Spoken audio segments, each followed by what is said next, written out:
Thank you so much for having me. And I'm going to share my, can you guys hear me well? You hear me? Yeah, okay. I'm going to share my screen.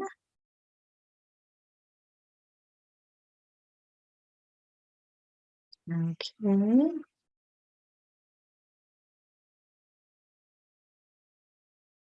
Okay, do we look good?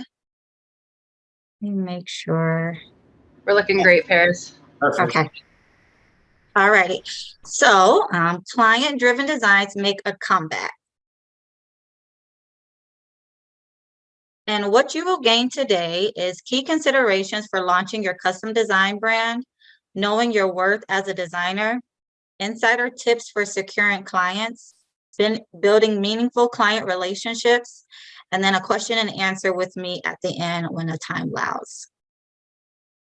So who am I? I am Paris Jo. That is my first and middle name, Paris Jo Thomas. And so my business is Paris Jo Designs. I am the owner and founder of that. I design timeless gowns and evening wear for women. I graduated from Purdue University in 2016 with a bachelor degree, and I'm apparel design and technology. I have a minor in art and design and human development and family studies. And I am skilled in pattern making, draping, illustrations, garment construction, and fabric sourcing. And throughout, I'll have my website and Instagram listed if you want to take note of that. I am also a wife and a mother, and I like to include that because those are huge. Sorry, just one second. I'm going to minimize my screen. Okay. Those, being a wife and a mother is huge for me. I am actually a stay-at-home mother. I've been doing that for 3 years. My daughter is 3 and my son is 10 months. And so I like to always include that when I list titles that I hold, because being a mother, it holds so much weight.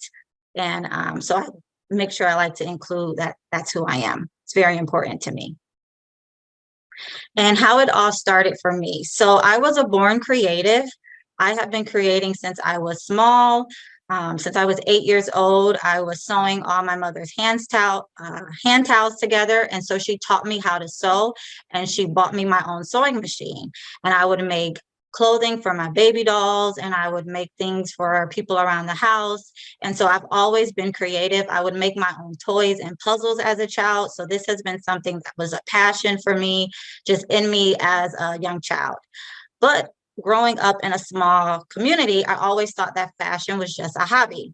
I never thought that you can actually have a true career as a fashion designer or anything in fashion unless you were already one of the bigger names.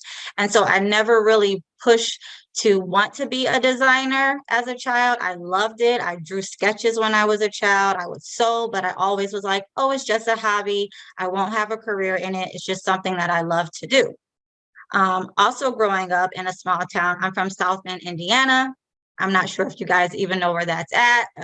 It is home to Notre Dame, so that may give you a little bit of a clue, but I never heard the word entrepreneur until I went to college. Things of like having your own business wasn't really talked about, especially from a creative point, especially from an art point. And so there was always be a teacher or a doctor or a health professional or a police officer, the things that you commonly hear. But hearing anyone truly make it in the arts was not talked about as a young child. And so when I went off to school, I actually went to school to be a psychologist. And that's why I still have a minor in human development and family studies, because I still enjoy the aspects. But fashion is where I am supposed to be. And so I went to school to be a psychologist. And when I got there, I realized that they had a fashion program. And still, I thought it was more so like, you know how you have like programs in school for like clubs, not really actually the major. I thought it was just a fashion club. And so I got introduced to it, realized that it was actually a major that you can have and something that will finish your career. And I changed my major. Oh, I apologize. I apologize. Just one second. My daughter is at the door. This is why we talk about motherhood. Okay. And so, or that new major. And so I talked to my mother about it. She was very adamant on me doing it because she always believed in my fashion dreams and my creative ability. So she allowed me to change my major my sophomore year of college. And then we talk about small town girl, big city dreams. So I still live in South Bend, Indiana. After college, I moved back home because for me, I wanted to make sure I gave back to my community. And I didn't want to feel, and I didn't believe that you had to move into the bigger cities to truly follow your dream. And so I'm here, I'm making it happen, I'm making it work for me, and I'm going to share all that with you as we continue through the slides. All right, so to invest or not to invest, that is the question because every opportunity isn't your opportunity. And what's your game plan? When you start as a designer, you have to figure out how you're going to financially support your business. And so you can, when you have a business, you can get investments and people to support that. But usually that's more so if you have like a a problem solution business, or if you have some awesome new gadget that's going to like change the world, and then everyone wants to invest because they know there's going to be a financial gain from that. And so usually when you're coming off to start like an artist and doing entrepreneurship, you have to have a job to support the dream. So, or you have a full-time job, a part-time job. When I graduated from Purdue University, I knew that I had to have a job to support the dream. And so I got a job at J. Crew as the manager of the visual merchandising. And for multiple years, that supported my dream. And also learn what opportunities are worth it. When you're first starting off, there's going to be a lot of things that seem so cool. Fashion shows, taking on every single client, buying all the sewing machines and the camera and all the equipment that you feel like you need to support your business. But make sure you um, pay attention to what opportunities are worth it and which ones are not, because every opportunity doesn't have to be your opportunity, and some of those investments are not really worth it for your business. That leads me to my third point: legal details. When I first graduated from school, I felt like I had to have my name copyrighted, and so I spent thousands of dollars on a copyright that didn't even go through. And so that's one of those things of what opportunities are actually worth it. You can have an LLC, and you can also just be a sole proprietorship of your business. So you don't have to go full in getting all the expensive equipment or copywriting your name right away. Take your time, create a game plan, and do it that way. And then also invest in your business. So you'll need sewing materials, you'll need notions. Are you going to work at home, or are you going to work in a public studio space? Those are things to talk about. I need to think about. And then there's also tax write-offs. So I didn't know my first year that you can write off a lot of things in your business. And I'm not a financial advisor, so definitely get a financial advisor, but it's definitely important to keep keep record of everything that you buy that for your business, keep record of everything that you pay monthly. So if you are going to have a studio space, there's a monthly cost for that or a yearly cost for that you can write off. You get a tax write-off for just starting a business. So even if you have 0 clients, you will still be able to write that off because you started a business. So every single thing you purchase, your desk, a computer, your sewing machine, fabric, anything that you're going to purchase for your business, you can write it off even if you don't have clients as a first year business. So keep that in your mind. And then next, you need to promote yourself. So I have extra read all about it. And I put that quote because it is very important to be extra, because you have to promote your business. If you don't do the work, no one will find out about you. And so create the designs. Don't wait for the client to call yourself a designer, because you have to put it out there that you're a designer so that you gain the clients. If you want to be a bridal gown designer, create the bridal gown. And remember that everything is content. and use your simple resources to build that content. You don't need an expensive camera. You don't have to find all the clients. You can use your cell phone. You can reach out to family to wear your designs, different events. If you're going to be going to a wedding or you're going to be going to a date night, create the garment for yourself. And that leads me to my next post, my next point, advertisement. Wear your designs. If you see in the picture that I have on the screen, this is me at a wedding. And I used to always go to events and people would ask, because they know I'm a designer, oh, are you wearing your own design? Did you make that? And I would find myself saying, oh, no, I didn't make this. I bought this here. And I realized I need to be a walking advertisement for my business. So if you're a man and you create menswear, create clothing for your business. If you're a woman and you create women's wear, wear clothing to your events. That's going to help people see it on the body and not just on the image. And then also have a website, social media, and business cards. People need to find out how to reach you, especially now. Social media is really booming. It's the best way to reach out to people. You can literally be in a small town like me and reach out to people in the bigger cities all over the world. So make sure you have those social media platforms, websites, and business cards. And I'm going to dig deeper into website and social media as we go on into the webinar. And then also email lists. As you grow in your designing and you build clientele, create an email list. If you think about your favorite store, how many times a day do they send you an email? Target emails me like 5 times a day, and they're a billion-dollar company. And so as a starter company, you have to be promoting. Don't feel shame. Don't feel like you're bothering people, but make sure that you share on your social media, you share on your Instagrams, you share on Facebook, you share your work, because if you stop promoting, then your business will stop. And networking. Networking is a really good way to reach out to people and tell them what you're about. You can network at vendor shows, local events in your community, collaborative office spaces. I work out of a collaborative office space.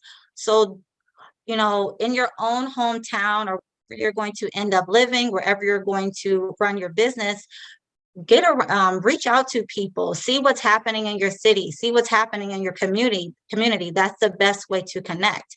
And we'll definitely further talk about collaborations as we go further into the webinar.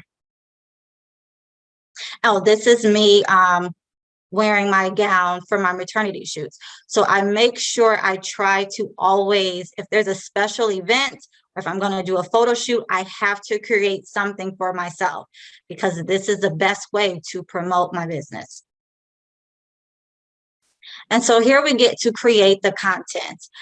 I love the opportunity to follow around my clients, and I like to work with prom girls and brides. And a lot of them I know personally because I work with the people in my community.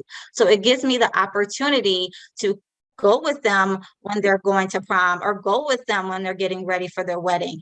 And I just take my phone and record. I get permission, and they love it. It's an opportunity for them to have memories to keep, and it's also an opportunity for me to share what I am doing. And so I'm going to share this video of a prom client, and it's a simple 1-minute video. You just take different snippets here. You don't have to be a professional videographer. Do the best that you can. But a lot of times you won't get the images, you won't get the shots back. Your client may forget to take the picture. So if you have the opportunity to be around your client, and you know them personally, see if you can tag along and get some video work.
And I hope you guys were able to hear that.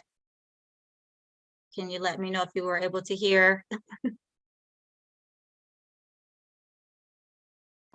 I don't think that we got the audio, but we definitely got the video, and it Okay. was done. Okay, sorry about that. The next few ones I have, I'll see if you guys can hear as well. But yeah, you see the video work, and that's just what's important is having the visual of the garment that you create. You can see the movement, you can see how the client feels, and that builds trust and makes you more credible to other people. Like, oh wow, she looks so happy. Look at the dress. They can see what you are doing when you're going to go out and build and promote yourself. I know. Sorry, let's go next. Oh, you go all the way to the end.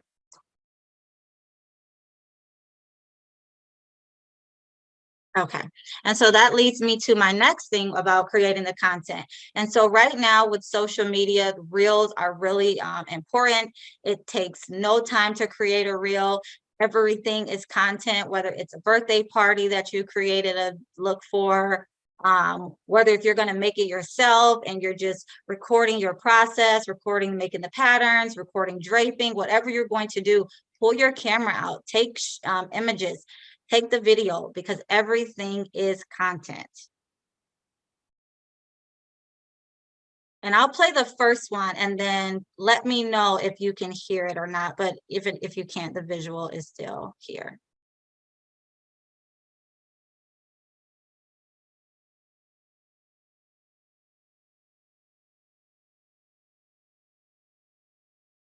Were you able to hear that? Yeah, the audio seems like a no on the PowerPoint, but it's still gorgeous. Okay, so that was actually a collaborative thing that I did. I wasn't even on this set, but this was sent back to me, the snippets of the video, and so I put it together on a reel. And we're going to talk about collaborating with other creatives is a really good way to build clients, to secure clients, and also promote yourself. So this is a model. She's a professional model. I went to high school with her, and she had a photo shoot, and so she reached out to me to create a gown and for her photo shoot and her daughter. And so with that, there's a makeup artist on set. They're in Chicago. There's a photographer on set that I've never met, but now we all are connected. So when that photographer shares, I get an opportunity to get my work shown. When the makeup artist shares, I get an opportunity to get my work shown. When the model shares, I get an opportunity, and vice versa. When I share, now they get to have opportunity to grow and build clients as well. So it's really important to collaborate with different creatives in your city, different creatives that you meet across the globe. The collaborations are really important. And the next video is my daughter at her 3rd birthday. And like I said, I always take the opportunities to create gowns and create designs for special events, because you know you're going to take pictures, you know there's going to be a lot of attention. Those are the perfect opportunities to promote yourself. You don't always have to wait for other people to book you.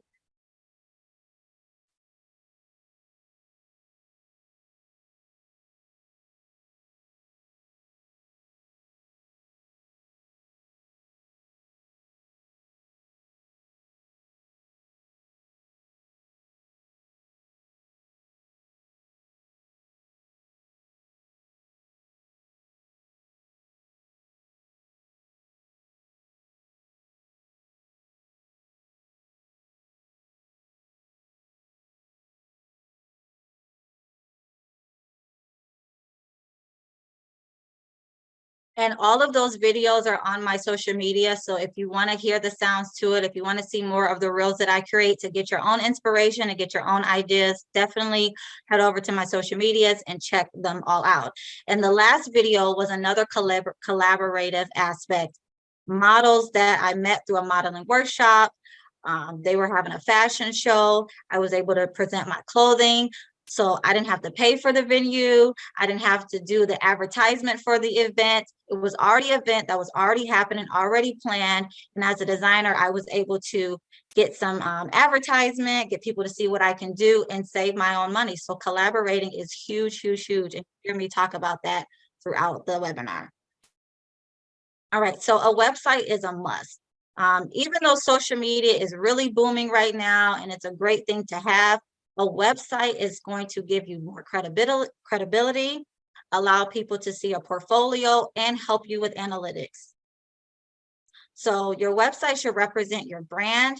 If you are into classic, timeless looks and your fashion is very like seamless and simple and minimal, you wouldn't want your website to be full of color and kind of wild and in your face because it doesn't represent who you are as a designer. And vice versa. If your clothing is loud and vibrant, and then your website is kind of dull and simple and minimal, it doesn't represent yourself. So you want to make sure your design aesthetic and your website aesthetic correlate. And also by the demand. Squarespace is what I use. I love it. It's very credible. A lot of entrepreneurs use it. Wix, I believe, is another good one. And you want to buy your demand. You do not want to have like Paris Joe slash all these things.com that doesn't seem credible. So make sure you invest in doing that. It also adds value to your business. It's a lot more professional just than telling someone to, hey, go over to my social media, to DM me. They have everything at their fingertips when they can go to your website. And then it builds trust with potential clients. It's an easy way for them to access you and they can gain information on their own. Because on your website, you'll have your portfolio, you'll have your about page, you'll have how to contact you. You should have a shop page. And I'll show my website maybe at the end of the webinar if we have time. And you can always go to my website and get your own tips and ideas of what I have. But it's a good way to have your clients have access to you. And then I also have a question and answer page on my website because they can get a little bit difficult to communicate with people just in your DMs, over text messages, or over emails, asking questions back and forth. So if they can access all the questions and everything that they have on your website, it makes it a lot easier for you and your client. And then your portfolio should be on your website. It's a virtual resume. It gives potential clients a place to see your body of work. It brings more professionalism over your social platforms because if you post a lot on social media, then they have to dig, and figure out who you are. But everything design, everything custom design will already be on your portfolio. And it's an opportunity to share your range as a designer. I create bridal gowns, I create prom wear, I also create ready to wear. So this is a perfect opportunity for clients and potential clients to see my range.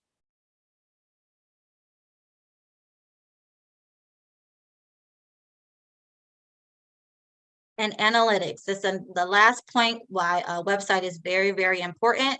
It helps you document and have documentation in a paper trail of everything that is going to be happening with your business.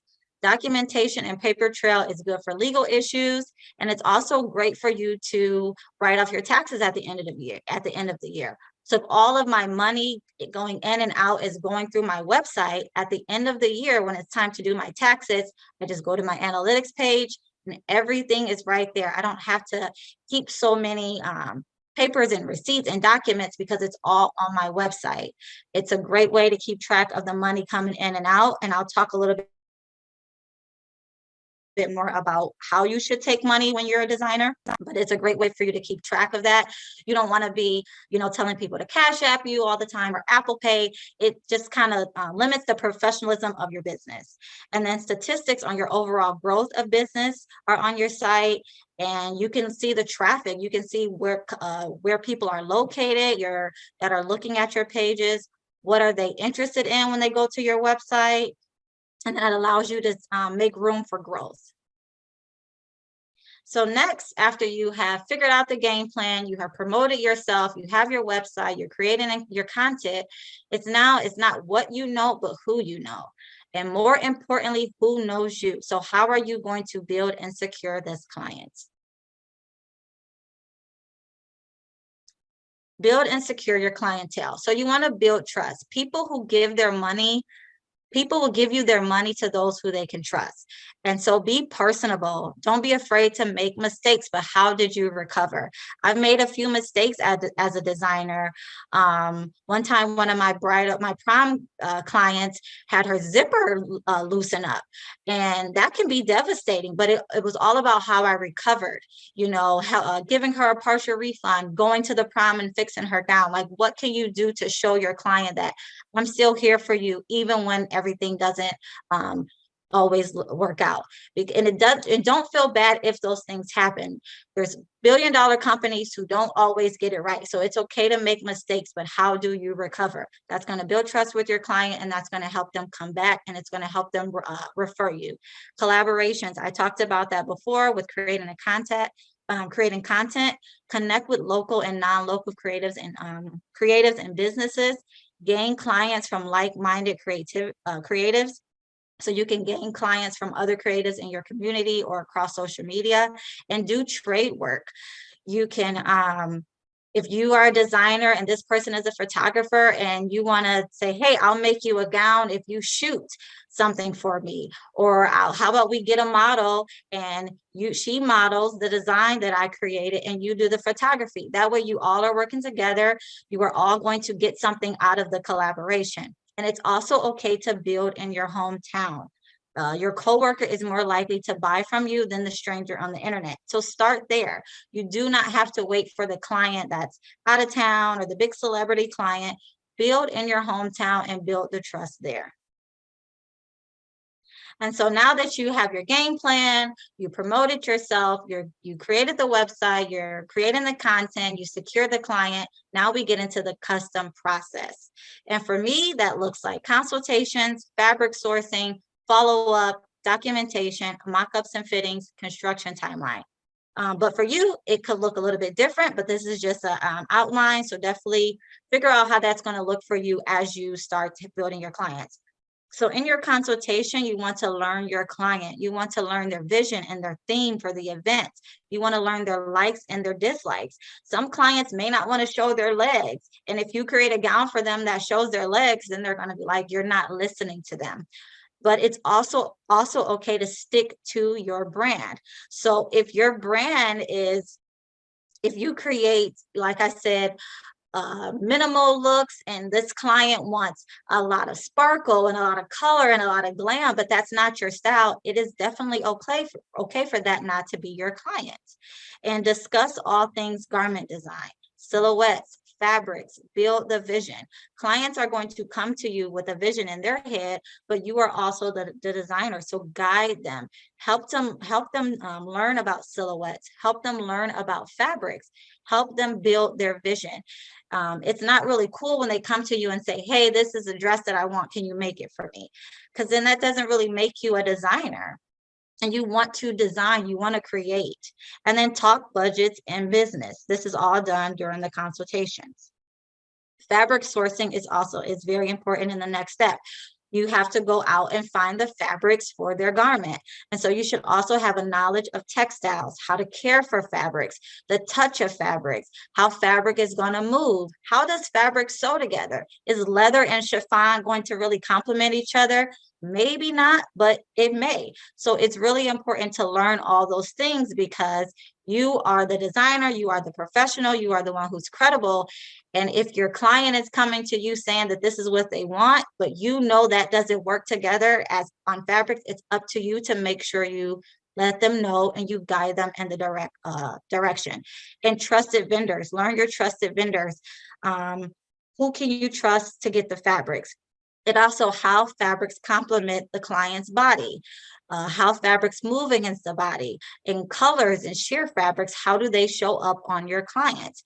If you're going to create something sheer, but your client is self-conscious about their body, it's up to you to help them figure that out and navigate through that design. And this garment here I created is a sheer garment, and it complemented her well, and she was comfortable with showing her body. And so you also want to learn your client's comfortability. You don't want to just create something that works for you. It also has to work for them. That's how you build and secure the trust in the relationship. And this is the full look of that garment. And so it can be a little risque, but she was very comfortable in it. She wore her pasties and it complements her body. And this may not be something that complements someone else. So it's very important to know the difference. Follow up after you consult and after you fabric source and you find all the fabrics and the swatches. You want to return to your client with sketches. You want to get their measurements. You want to show them all the swatches, and you want to talk about prices. You do not want to get a budget from your client and then you show them fabric that they can't afford. That could break their heart and also break your heart as a designer, because if you show them something that they love but they can't afford it and you end up doing it anyway, you are now working over time and not getting paid for your time. So it's really important to talk about price and talk about budgets. I want to make sure I'm moving good with time so we can get to question and answer. And so within the custom process, you want to have documentation and talk about investments. So contracts discussed and signed. It holds you and the client accountable. You really, really want to make sure that there is documentation, some type of agreement in case of legal issues. It can seem a little scary, but it just saves you and it saves your client. So make sure that you talk about they sign off on it, they date it, they sign off that the sketch is good, they sign off on the date that you agree with, that everything is signed, your I's are dotted and your T's are crossed. So everything is safe and there's no worries. And then invoices and payment links. It is really important to take money where you will have a paper trail. Never accept just flat out cash. And I also see that as Cash App and Apple Pay, those quick ways to just send money are not really good ideas for accepting payment, especially when clients are going to spend thousands and hundreds of dollars on working with you. You want to have a paper trail. It gives you more credibility, it makes you more professional, and it also saves you in case of legal issues and troubles. You may have to refund a client. And if you are accepting cash, how do you refund them the proper way and have good documentation on that?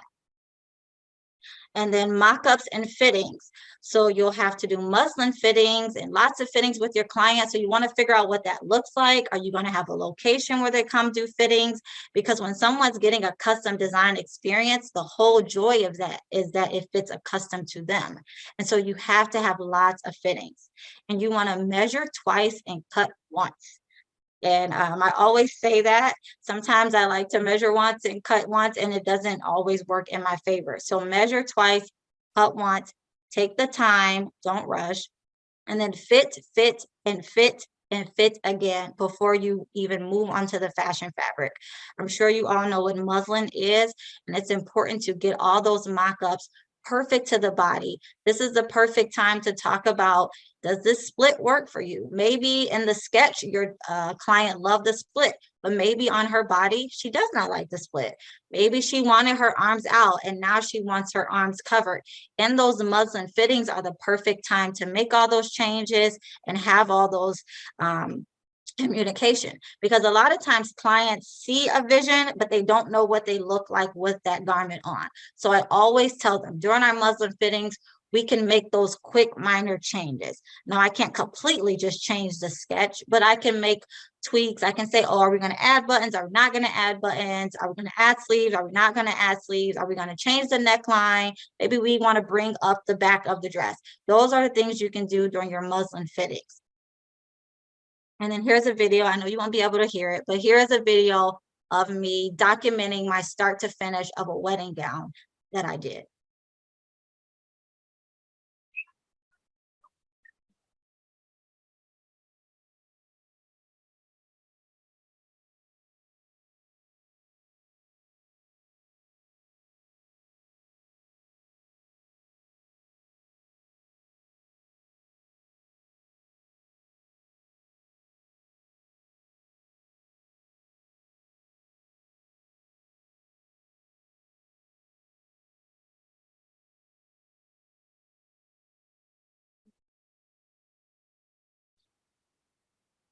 And so you'll hear me talk often about the joy that I have of staying in my hometown, because a lot of my clients are people that I know. And if I don't know them personally, I build a relationship with them because we have it in common that we're both from the small town. We kind of know who other people know. We've met through networking, or we met through a referral. So it kind of builds that trust and builds the connection. And so it gives you the opportunity to be on set or be at your client's wedding day and get these images and get these videos. So I really, really push starting in your small town, starting in your hometown, even if it's big, just start where you are and build there.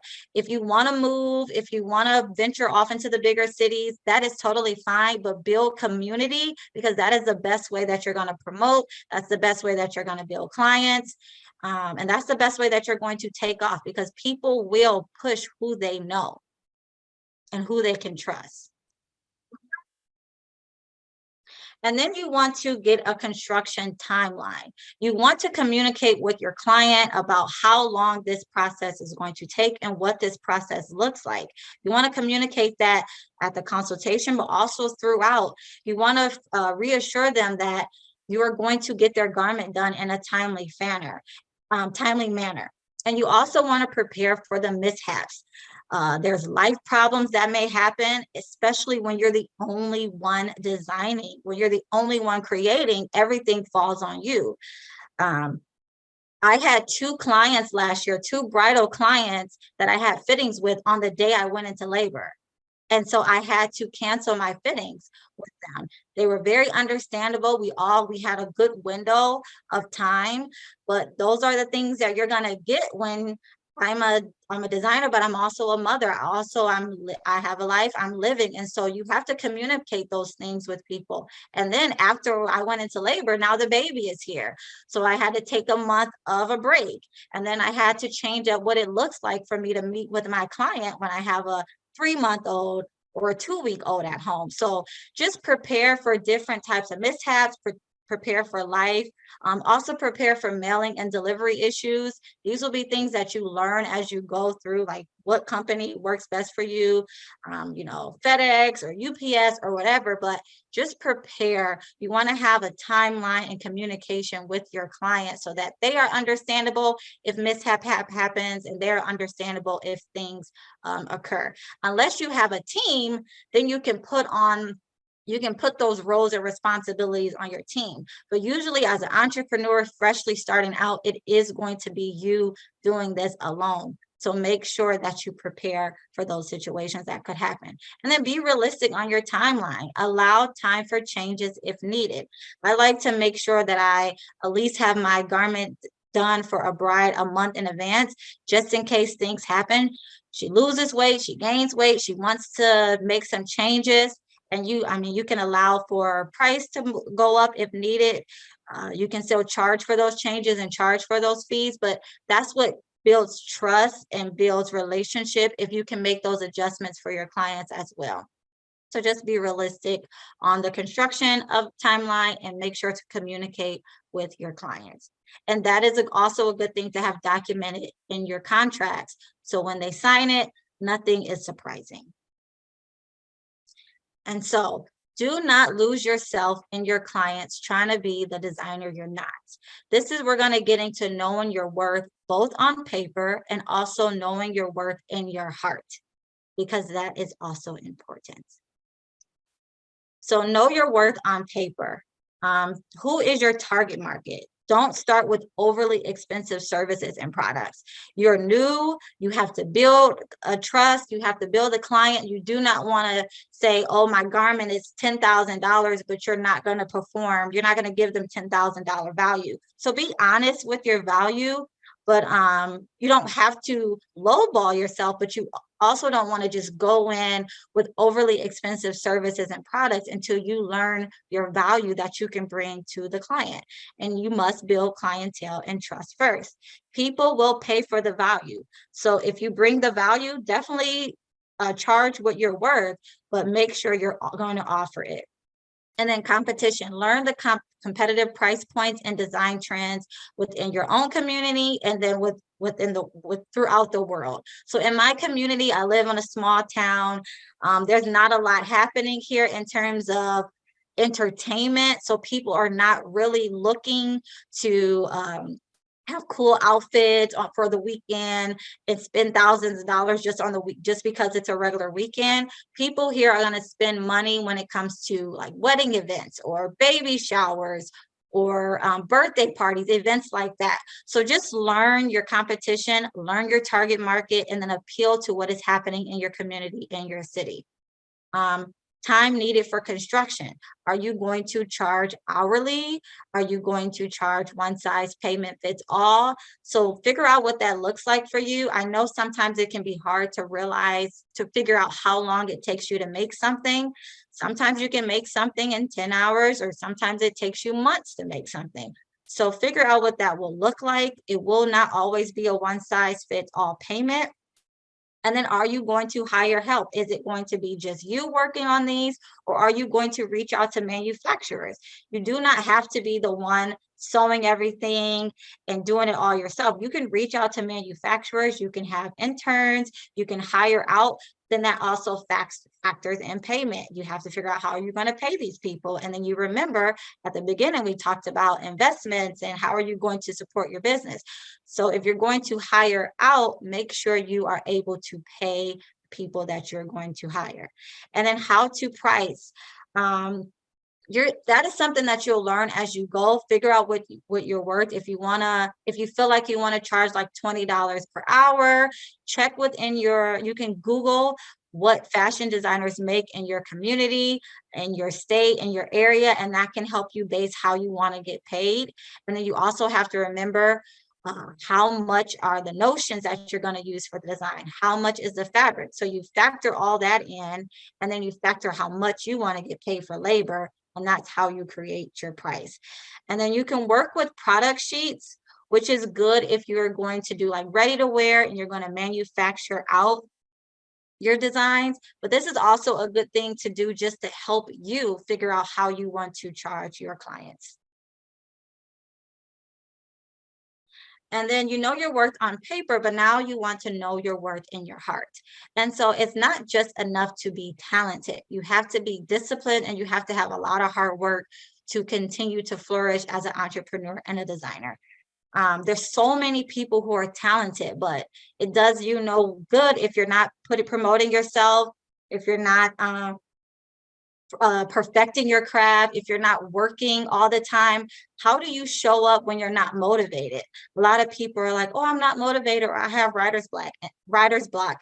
And that's when you're not motivated and how you show up, that's how you know who you are in those hard times. If you're still working and you're still pushing and you're still creating the content, even when you're not motivated, you're in it for the right reason, because it's not always going to be motivational. You're not always going to have clients beating down your doors. You're not going to always have a reel that just takes off. So you have to still keep promoting yourself, because if you let those things kill your drive or kill your spirit, now your business is down, because you are the one is running your business. You're the one promoting yourself. You're the jack of all trades. So how do you show up even when you're not motivated? And then art is subjective. Don't compare your design style and your design abilities to anybody else. Be in competition with who you were yesterday. And so you're also not going to be everyone's cup of tea. You do not have to lose yourself and lose your design ability trying to keep up with your client or potential clients, because if it's your client, then they're going to love what you do. But every client is not for you. If this client wants avant-garde and drama and glam, and that's not your style, then it's not your client, and you do not have to take that client. You do not want to get lost in your client's dreams and lose what your dreams and your desires and your art is. So make sure you know your worth and your heart, and you stick to it. You will find yourself going back and forth. I've done it a lot. I dibbled and dabbled in areas that I didn't want to, because clients were like, oh, you sew? Can you make this for me? Everyone thinks you're just going to make everything for them just because you know how to sew. And you have to learn how to say, oh, that doesn't fit my brand, that doesn't fit my aesthetic, and it will be all right, because comparison will kill your dreams faster than failure will. And so I like to leave you with this quote, and it is a quote that I came up with when I was in college. And whoever said sex appeal and sophistication didn't mix just wasn't doing it right. And the reason why I created that quote is because I had a project about target markets in my retail management class. And I said that my style was sexy and sophisticated. And when I got back, my reviews from one of the students, they felt that sex appeal and sophistication does not compare. And I feel like it does. And so I said, whoever said that it doesn't mix, just wasn't doing it right. And that just also goes to show you that you're not going to be everyone's cup of tea. It's not going to make sense to everybody. Your design may be wacky to one person and beautiful to you, because art is subjective. But stay true to who you are. Do not let people steer you when it comes to your art ability and your creativity. And like in this picture, you show a lot of leg, but you cover it up at the top. So I feel like you can definitely be both sexy and sophisticated at the same time. And so these are just the photographer credits before we get to the questions. And I'll also show my website before we move on to the questions if we have, oh, I don't know if time allows. So I'll just go to questions, but these are the photographers that were used in the presentation if you want to take their information down. And I mean, they're all in the Michigan area. I don't know where you guys are located, but I just wanted to put credit towards them. And so I hope you guys enjoyed this presentation. Hope you got some good nuggets and information, and I will leave it open for questions. Yeah, just to kick things off, because I think that this is a question that a lot of people kind of might have as far as manufacturers.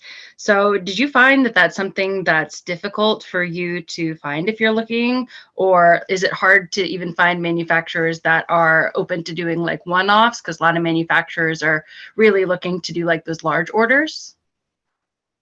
I haven't worked with manufacturers because I mostly like to create the custom experience and create for myself, create the garment myself. And I do believe that manufacturers are going to do more in bulk. I don't believe that they're going to just do the one-offs. I know there are some who will, and you can find out their information through different trade shows. There's trade shows that I went to in Chicago, and I'm sure there's trade shows all over, but they'll have manufacturers there that you can get their information and their business cards, and they can kind of give you more insight on what they do. I don't work with manufacturers because a lot of what I do is kind of one of a kind and custom work. Awesome, thank you.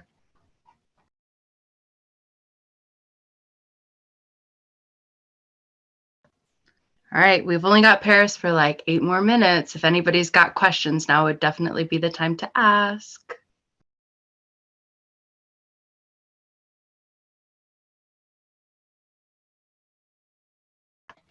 All right, well, oh, go ahead. Sorry, I have a question. Have you ever like come to a situation that your design didn't meet your customer expectation, and like she would complain about your something like that? So have you ever been in that situation, and how do you handle the situation? Yes, I've been in that situation before, and it's not always the best or fun. But like I said, you just have to, it's how you show up when you make the mistake. And so for me, I worked with a client who didn't live locally. So I had to just, I didn't get to see her body. I never got to do fittings with her. I never got to do her measurements in person. So the garment I created for her was only based off the information that was sent to me. And so when I sent her her dress, it didn't fit her properly. And so at the last minute, they had to purchase another dress because it didn't work. So it wasn't necessarily like she hated the gown. It just, because of measurements and location and where she was, it just didn't fit for her. But it was frustrating as a client because now she has to buy a new dress, spend more money, stress out about how she's going to get the dress. And the only way I can show up for her was refunding her. portions of the dress that I spent in terms of labor, because you already spent all the money on your notions and your fabrics. So you usually can't get that back, but I was able to fully refund her for my labor work. And so it feels like a gut punch when you're like, oh, I didn't really meet this person's needs. But as long as you can do your best to recover, you're going to win some and you're going to lose some. But the recovery is the best way to make sure that you can secure the next client. Thank you. You're welcome. All right, it looks like we have another question that went to chat. The question that was written is, how long did it take for you to build the trust and reputation within your community? So since I was born and raised here, it didn't take a long time at all. Also, your reputation precedes you. So who you are in your community is huge. I have a lot of people writing for me and rooting for me here. So it really helps. Even before they saw what I can do, they're already pushing you out there. But the best way to do that, if you're more quiet, if you're more reserved, if you're more of a introvert, you have to get out and network. And it does not have to be design events, fashion shows. If there's going to be an event on like a concert, or what was just happening in my, there's lots of concerts that happen here, or just different networking opportunities. If there's a community service event, wherever you're going to go and talk to people. If there's collaborative spaces and collaborative buildings, go and meet with photographers, meet with people who own businesses, and just spread your message and spread what you do. Share your business cards, just talk, get yourself out there, allow people to see what you do, and create the garment before you have the client. You do not have to wait for the client to create the design. You do not have to wait for the client to call yourself a designer, because when you create and you put it out there, then they'll see what you're already doing, and that makes you credible. And network, shake hands, meet people, reach out to people in your community, and that's how you will build the reputation and build the trust and secure the client. Awesome, thank you. You're welcome. Anybody else? Hi, I have a question. Sana here. Hello. So, I have a question. Sometime customer came to me and they asked, okay, I want this design and with this fabric, and I know the fabric and the design not suit on her. It's not look good. So I explained her, don't make this because this is not good for you on your body. But they like said, okay, I want this. Please make it for me. And then after that, they said, no, it's not look good. Why you make this design? You know, they argue and they don't want to pay you. I don't want to pay you that much. So that time, what should I do? And so in that situation, what you want to make sure you do, for me, I do not create any garment until I am paid.